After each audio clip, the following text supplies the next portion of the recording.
Naglunsad ng programa sa Navotas ang Department of Health para matukoy ang mga mangingisda na may tuberculosis at mabigyan po sila ng tulong. Yan ang ulat ni Denise Osorio.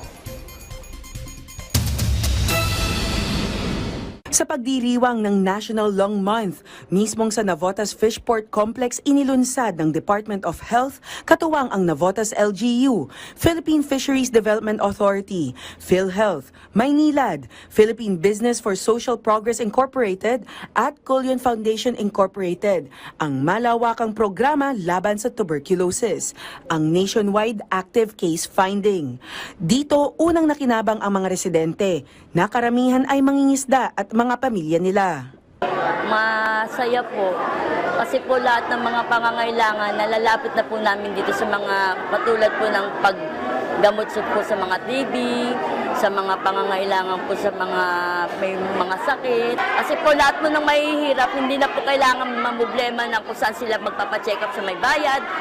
At least kahit ngayon may sakit ka, madali ka nang lumapit ko sa kahit sa ospital kasi libre na po lahat ng pa-check up natin. Kagaya ni Rizalina, marami ang nagpapasalamat sa programang hindi lang nagbibigay ng libreng gamot, kundi nagpapadali ring makalapit sa serbisyo ng kalusugan. Kabilang dito si Mercedita Perez na hirap ng makalakad, pero nagkaroon ng pagkakataon na makapagpatingin. Kasi makakapagpatingin ka na ng maano. Maraming salamat at nagkaroon kayo ng pagkakataon na kami maano yung aming sakit. Kasama niya ang kanyang anak na si Maureen Bondok na nagbigay diin sa kahalagahan ng tulong ng pamahalaan para sa mga pamilya na walang sapat na kwarta. Malaking bagay po talaga itong programa na to. Kasi lalo na kung wala naman kami mga trabaho.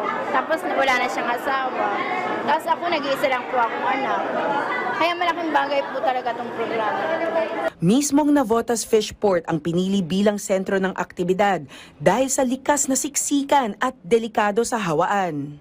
Dito sa Fishport, pag dumating talaga yung isda dyan, dikit-dikit rin po yung mga tao at puyat sila dahil babaan ng isda po dyan ay kadalasang gabi hanggang madaling araw.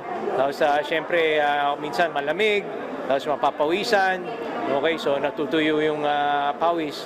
So vulnerable sila na magkasakit. Ayon naman sa Department of Health, hindi lang serbisyo ang inilalapit nila sa ating mga kababayan, kundi ang pagpapaunawa na mayroon ng gamot ang TB at dapat huwag ikahiya.